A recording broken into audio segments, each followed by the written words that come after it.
also ni asase wura mo hunfo agya ebo mpaye eda wasese agya aya wo pe no me ho kwaise yemfo asem emre nkofo so se ma wa ho de ene utu ni nsema ya ba echi na ene nshiraman eda wase o Yesu din amen amen ye be nyamopon asese nyamopon ahu ye mobo na nan so wa me ho kwaye na ye be fa na sama na said the last week no if you are say quotation in the Bible no be here say ebingene ho na ebingene ba ko ho Exodus 22:28-29 kan wasem ele kan say nyame adom no ebe Exodus 22:16-17 so na ene ye ba be ye ho adwuma na nsana ye be genka ho no na yakonche chire mu no asɛm say the right way to marry ekwampa efaso eware ene ne pese kan wasem ekwampa pa efaso eware so na nipa ma ho kwae na ene iwe saa nchechi we dia e dia ware sam kakra na ebeto nchei na se ebre simu no so no ye be ni aka bibi wo so ho asem aware jaye ene adority aware seye mom na fe polygamy no ni ade ene so edoso aware hu nsane bebre but ene bua ene no se nko ma ye kwa dia ene de besi na chi ya to waso na ne ye be kwae a kwampa pra ye faso eware na emegen kanyame asem na mnidi se ensane beboaye Moses we nyango pon difo oto fatma to ho se yeni we ba wade ansane ahia ne na Moses we nyango pon difo no eka wona sem ni se oba se yeje oba awade ejila wade ansana oba no ahia ne na nemu ahia ne na ansane aje oba awade eye wrong ebi ana yemu bi enim se awatwere nse musa na yebeko mu ya hwebebre bisu se Moses ashato wo se yenye wo ba wade ansa na ehia no ana ehia na nemu ehia wo ba na ansa na yadina wade ene de back door enti yane bo wa ebehwe eho asem na ebe yenne no ya asem ni na so ri turu pa no Deuteronomy 20 making careful 5-7 Deuteronomy 20:5-7 hola na yebe se gen kara kra ansa hana making kai ayemra Israel for omko wo so mo ekosha one osofu a unampo asa no oye anointed no ono mu nyina ko ekon no na fi ono de ene de ene se okomo mo words of encouragement anti okọ na se do okose wo mu kwan no kan se mpa bia kire o na timi ama mo nya hoden e de atusa no enu achi no army officers no so e mama instructions bi na omo de atudwa ama o ma mu ni nyina ate ni wo Bible no wo tie ne egen kan ne ehwa die o se ama osofo no aka nsem nyina wie no ka wo ni da time aka fi 1 Deuteronomy 20:1-7 una time aka ri na rame ne emre nti ne ka bibi no se na ahwefo no enkan kire oman no se woni ko a wasi edai foforo na onkodi afifoforo no mana ensa anko mi fie na wanto okunu obi ankodi afifoforo no woni ko a wate bebeturo na onya nyia no mana ensa anko mi fie na wanto okunu na obi nyia no woni ko a waje oba bia wade na onya nhia no mana ensa enko mi fie na wanto okunu na obi nhia no hase enema me ensa bi ngasam de ukakọ biye hode a enema nan ena radiance mu no nyamopo na nasam so ebe papa mu anu ehu Israel fo be kokon is omo asoja fo pem na ekosia omo kotusa to osofo ne ombe ko wakosa kire wo mo waso mu ko asa Israel ekona mo ko no nyamopo ka mo ho nyamopo edi mu achi edima mu nsuro Buria na setraba officers na say bo mo de da man say bia busu no na say army officers no na fi o mo so man so yen say ekon no bibia betimi yasi wo na ye ekon no na me kan ye ho de na nso owu betimi aba enti nyama ne yensa na di tuga one say di kan no say obi esi fufuro bi na onye mmia no wa we bibia wie but onyamtu nkomu enkodi efifoforo de a ekun betimi awu na nso wu a wu fie boforo no obi de ba akoti ano eni sa nipa ne sa akofie ti he exemption ye de man konfuo bi nti sa nipa we be kofie wasi da afoforo onyammi a no apento e bibia wie ma onyamtu nko ho ti won de ma no kwai na akodi efifoforo ba akono no afi de so me no so omo so ala kan say bi obi won so a wado bobetu vineyard aba but onyani mu ababi abaka ma de sen de kokoko ofuo na aba na bia onyani mu ababi afi say ni pa no so no e ma na kwai so won kono nko yi ano say onko di first fruits no na wan ko ekonu mu na obi mu ankoti ano saa so na afi awade ho so e afi no omaba awade so na bi ha say so a waje wo ba awade but onyan hia no tenio obi so waje wo ba awade na onyan hia no so sanko na kwahia no na wankowu amobi mu amesia no na we enen ye be hwehwe mu no na timi aboa na ditimi ye begina awade ade no so pa yie pa ye hu se one ha say woka enema foforo duwasi foforo ene be mana ko ha say enye obi a one wasi dai enema na nkon wo na bi o nyese bi awofo ne edo tuja say so obi esi dai a onko fie ana say obi ofu a onko fie ana say obi ewo yeri a onko fie da bi omo akona shi afo le kodo ndo e warefo ba de ka obi a wa ne foforo na wonya nhia no ana say nana west wonya nhia ne na saa nipa no a wonya fa ne yire meta ne fie no wonya nhia no saa nipa no yema no kwa amanoko ase ye fancy ya adwene mu ti ye bechi ase da di befe ma ye hunu se ye di oba wade ansa ne ye hia no na ti ni ye hia no na ansa ne ade na awade awadegie no Israel mu no omo kwa ye fa so agi awade oman bia ne culture bia kwa ye fa so agi awade na na bi emena ma me kwa ma me ko nche mu pa yie pa na ase no wose obi agi awade obi aware ana se obi agi oba awade na onyan hia no de a onsan ko fie na onko hia no no wanko nyame kan ye ho de ba de ko no ye ko no bia betimi asi obi esi ne dai onyan ti ya no haso mususu bi o se onka se bia obi e wose da bia onsan ko di fie no wanko da bi ana so obi odo fuo bia enko ni fie be me suja fo onko fie da bi ana obi o wayiri bia enko ni fie da bi no no foforo ade a wunyam ti ya no ade bia wa wosi da ya wunyam mie da na no wunyam ko mu enko di efe na afifuforo wunyam ko di mu afifuforo ko fie saa so na wasi wo kokofo ana se bebeturo nso a aba ba wunyam ni bi ti ahwe ya no ko wu na obi mom na ebedi kai ebedi bie saa so na obi nso aware oba na onya nhia no nso a ono nso no obekọ fie na afi akohia ne yere anya saa owu a obi mom abehia no ye he no nso ebi ase no da be fe ni won se one ye ji oba awade ye ji na wade ansa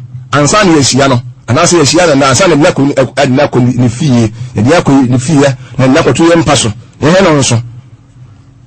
inti ene ye be konje ni pa ye pa na boae inti ase no hase no e kira se obi a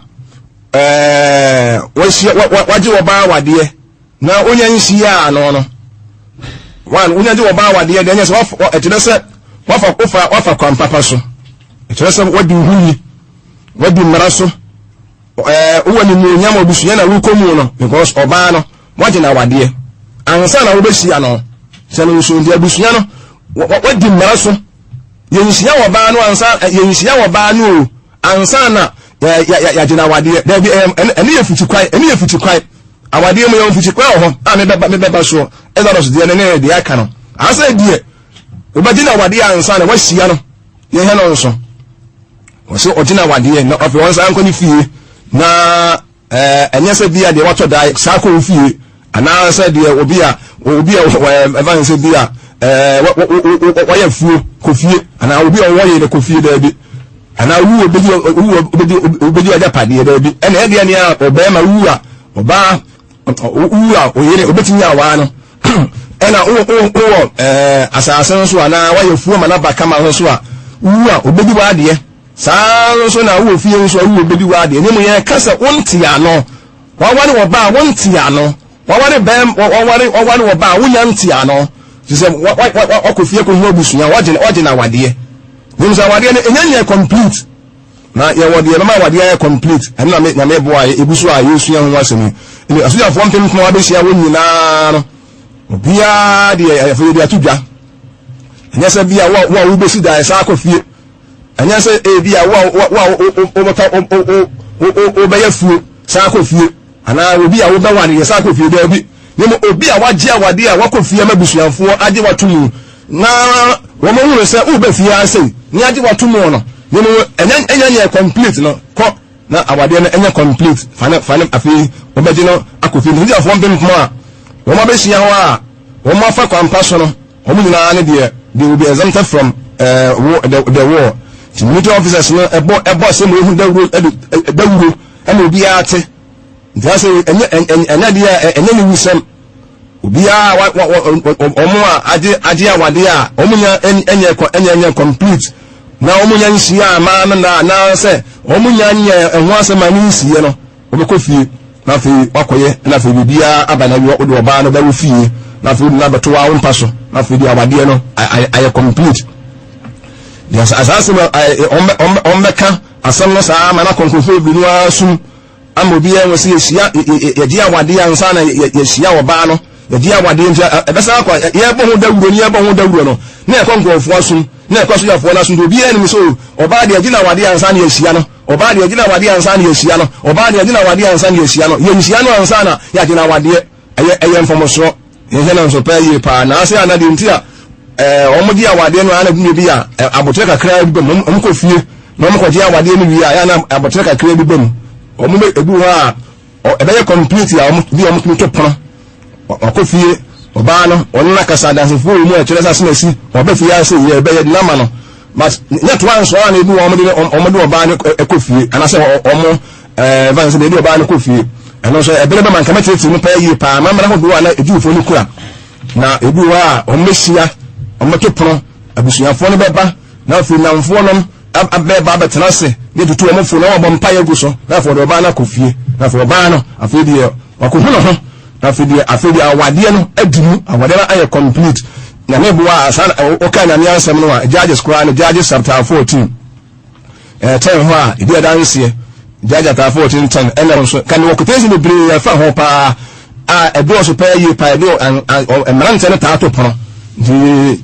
to pono wi a odoba ne kofie ti waje awade awie die ma ya na awade a process efiri bona ko be mu na fe enna no eba mu na awade no na fe die awie in Deuteronomy 20 verse 7 say yeje wo ba awade awie any sex any idea you try to open the end of the marriage ya awade say consummation of marriage ni say enna ene senior awade no enna sex na different ase ni yeje awade ni wi ansa na enna no aba na wiye ye wa wutie me he no so pa yi pa na me nyane boa njitsimono mugide se to obi asom so yese yeje awade ewie ansa na yehia oba na na ana se yehia oba na ansa na atena awade yeje awade ewie ansa na yehia oba na na yeje awade ewie sana bible na kan to edi ebo ho da wuro tira asojafo pem no wa ma ba sie onyina ne mra bi eda ho omunya ko wo nko ade anase later no ena afi mra ba se okwo ware mfo de a onkoko wanya nga so ware a onkoko obi am wana afedi na me mra ba sa afedi obi ware mfo de a ye ma no nko wo on tire fi no na ye onhu ni yiranum ti awade a obo hu a obi aware no ti akonto no onhu ni yiranum ye ma ni pa no tire fi wanya emu na awo ko na beba mu sa awo beba ni me nkan ho asem ni no ye bo hu da wuro tie obi a se wa waje wo ba awade na ya ko inti wunya enhia no kusia no wan ukowipa obi mu mabatia no wo yire no wa ko fia ko akoya ntotoye no waje na awade no wan hini ya no wan kwa nkoma na anko complete ya upe umanu obi mu nti hasina no pon wo yenhye papa to pa yi pa ti ye kwan ya fa so ware kwan ha say no so bi repu oba e ware no wa wa fa mfiti kwan debi na wo da wo bo so oba na wo ne da ansa na wo wa no so wo fa mfiti kwan ani ye mfiti kwan yo ti Bible encourage you say obi an fa mfiti kwan Bible encourage you say kofie kodi oba na wade ansa na wo de na ba ni mo emfa mfiti kwan ye ha na so nzie ye ba so pa yi pa ni mo wade ye no say so obi ebeji obi awade a obeji oba na free be ma no obeji okoje awade a so ye baburu so ye hwan o obeji na free eja no ana abusuafo parents no ensem ene de obi a enu bonu anu ene so kutie so ndo oso ene ze wode kenka de tununi 73 73 o kenka Deuteronomy 22:16 ene so ni na dia dance yesi eje oba no eja no ana abusua no de na mawo ti e kofie ni akwaje awade ansa ne yehia nipa no nyemo yehia nipa no ansa ne yade na awade na mebo a eno se benya wasam pa yi pa de to ne me se awade gie no na mebo me koburu pa yi pa o so hu oroku se dia sa awade gie man se dia one makasa obako ba na abusua mu na ko sna oba no na fu adansefo bam ne musa fe de oba no ama no na so enya to wan so wa na bi anipa ne oni ko ne fi ya na emeka kra bam ni na de emere so ni meti so pa yi pa ni aware die Hebrew kasem no mo fe na Eras no sa Old Testament no onsu no 11 times a chere se wakofie na chere se wakofie bibia dia danse na ne bo na magite so pa yi pa onsu no 11 times sa kasa we Eras no aware die no onsu no mako Old Testament 11 times when okay hu ba akukura no manenka hu ba akọ awo 2 Samuel 3:14 na yenhwe o say na hu kwa wo sen na David suma abofo ma okonso ba is Buset en cheko ka se fameyire Mikaya mede Filistifo na marima ano aha marima no ha meje no okahando ha meje no awade no ebre no meje no awade wa waregie eno ne bo na ko Hebrew kasem no makasa sa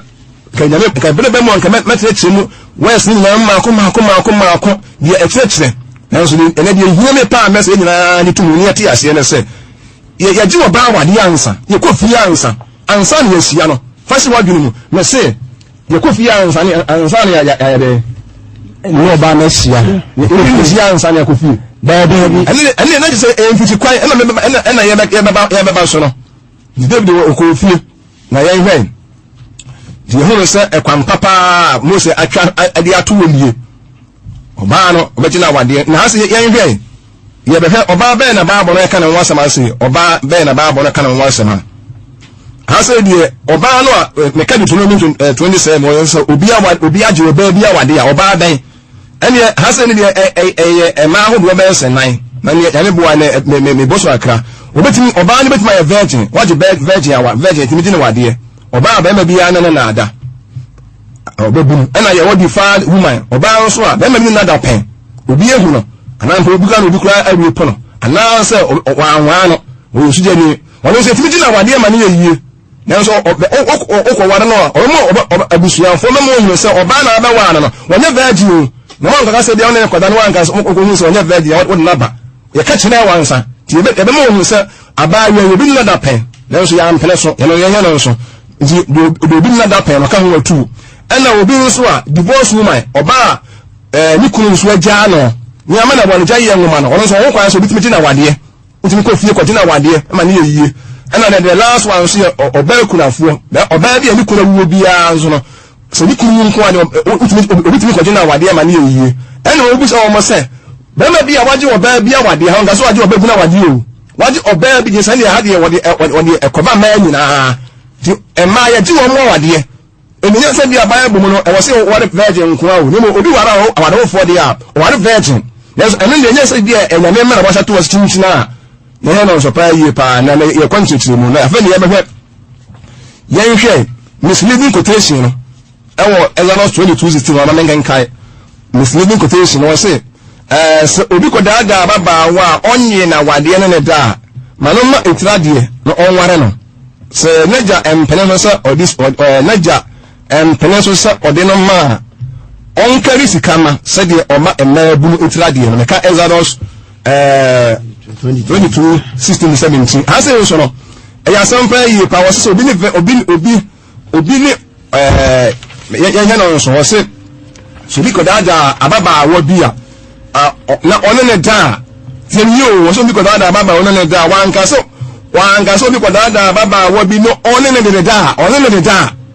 na obo bi e na sambo so onene oba na otwempena wose so bi kodada ababa wa bi enene da wanka so onne oba na de da ndi ya no so pa ni afi agina quotation ni ya twempena o se Bible say so o da oba no na onene da na afi onene da no ne so afi na da ne mpratwe quotation we ebufo enya sa na eka so no so ye be compare ye pa afi ne be wi asna nipa no ne na oba no twempena emu oden you are digging your own grave ye very careful pay ye pa na afi ye fa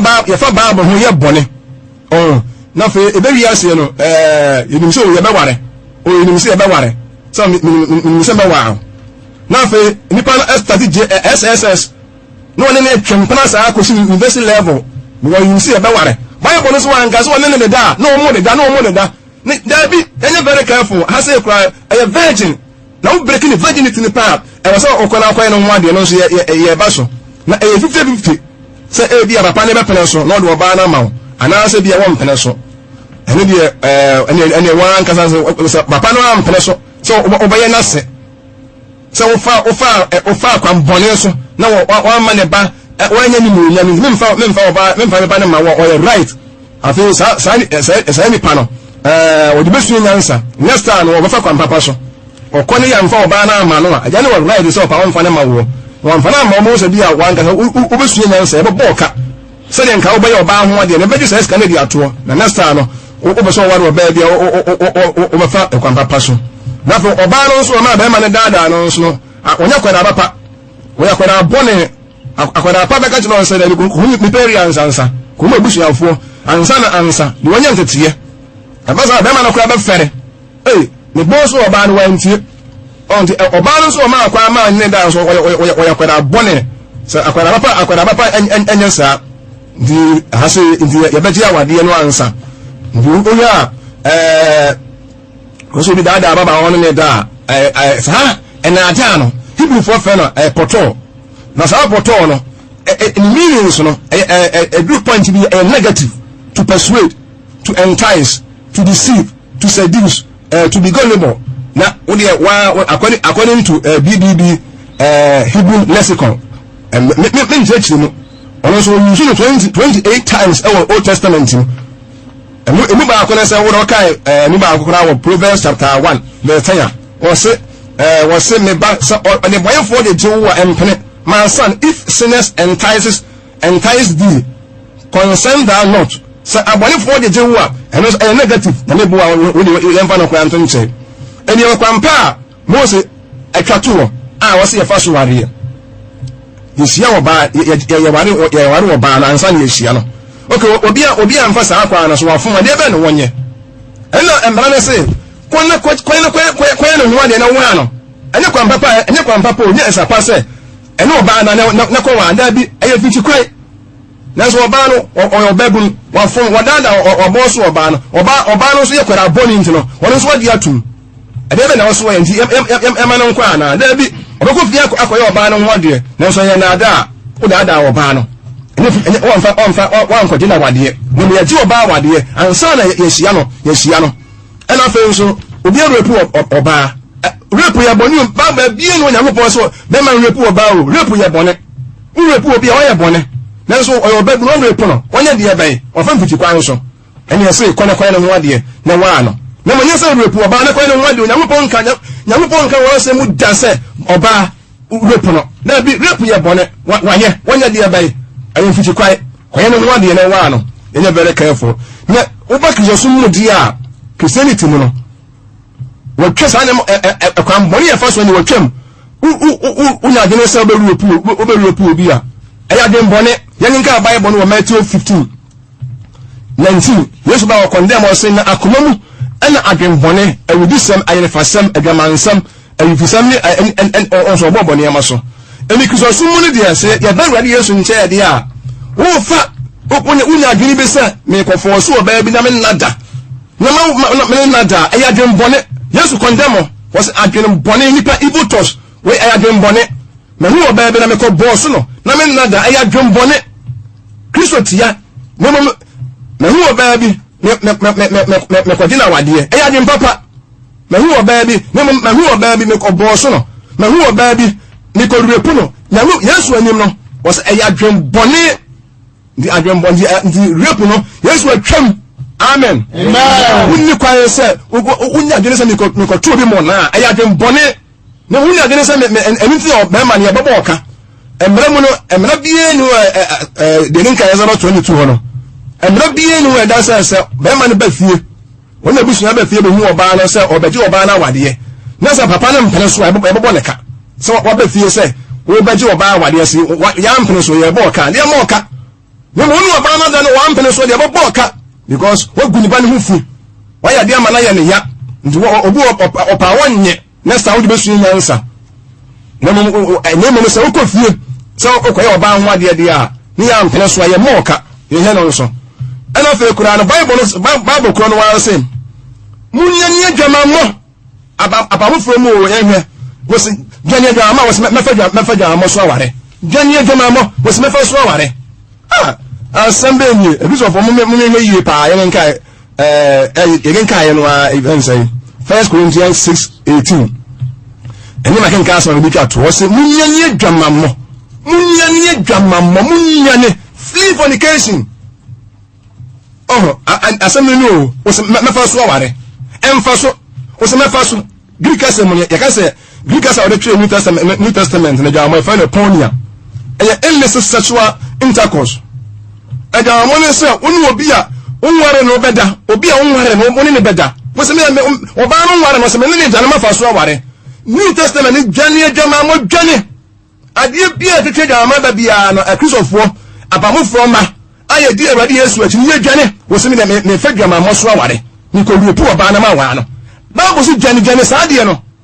dwane adwama mo ne se wo ba woni obi a onye wo yire onye wukuru ebeda bema woni obi a onye wo yire beda to obi a woni obi eda mo nware ye yanyi wa wade bia no ya jiwa wade ansa na yensiyawo ansa na ya wade enye very careful pay ye pa nti obi a woni bible say dane bia mo ti bema bia no nti ha say no dia make little one sen bema bia yanyi onyi wo ba wade bia woni ne beda bia no awade ni no wafom New Testament no ayam famo so ye dwane adwama mo Bible say nyanya ne de ba mu nyina adwama mo nyanya ne awade dabi adwama mo dwane adwama mo ko fie le koti wo ba no wan na sojafo no ko wa o mo boda wuro fada wuro bom se wa ji wo ba awade bi anya obi a wo anya obi a oni wo ba bi ada dabi wa ji oba awade a wunya nsia no wunya ntia no wunya enya complete no ko wan ko wu am obi am fa wo yire no dwane adwama New Testament mo se me fa adwama so aware to wuni pa bia wutie me bia wo fa empla kwanso bia no na me asem condemn na so abagi so okay oba no obi na da wie de ba ne wonye ye no wode ti wo wutie me sa no ba bi ti wa wo be so wo tu na no po ne mo dia ko ne wode enu na transam enu na ye Bible mo asem me na me dia asem be na wie ebi go be ga so na so for kura no ebi a okura no wa so for bi no aka sa mba ware a o mo so no o ma da hwe ne be ware no me na me ma aka na 30 years me yire ni wade kom ye bia wie ansa na me no sanka even said me ne da ya ansa na me kwa hwade ya kam na me pon fa sa abone ne nche me da enka nya me pon ene me se ene na me pon ma sa eda no enyina na mi da bia no won kai no fa ntwema so ye mu bi so nya me pon wo so won kasa na mo nya sa amen hallelujah amen na nya se bia na ma beka se o ware ya yo ba ho ade ansa na me de na ma fan fiti kwai no eni se ngobi kula ni na o ka so fo kura yes a so twini o ho do ba no so kura no wontimi eni se waka de o kan de wunim kan de mo men kan de yenim we are software, we are elder, we are Christiania. Me and father say entry ya hofo. Some say me bomb pie. Say me na wadi mu no. Obana me wana me dollar pa na eja wo makoma mu pa yes abere no. Nembo say me say me kan say me wo ye me wa no say me nsakura say de ball no to. Ana say so ni mu a. Me nyankopon asa na me nya ne ho de nyina nya bibia nwie ya me say saa da no nyankopon won kai na nko won twuma so ho. Won fa saa bone ne nche me kura. Amen. Hallelujah. Amen. I don't know mommy enye se bia me bu me ho bem. Ya me na ma obi ahode nti me de ba na wiye ye. Nti so won obi hye ho. Na opeso wo tedi a kwaye ne ho ade. Ye ko fie ye di awade ansa na ye hia wo ba no. Ye hia wo ba no ansa na ye na awade eye mfom so. Asem nya ne bo a Hebrew words be mu achi no. Ye bekum me de asem na ba na wiye ye bom paye. Tuni ye bia asem to akoma so bia wa fom ayi so wate. Wo da mu a firi mu Rade ba je won kwa genye de mama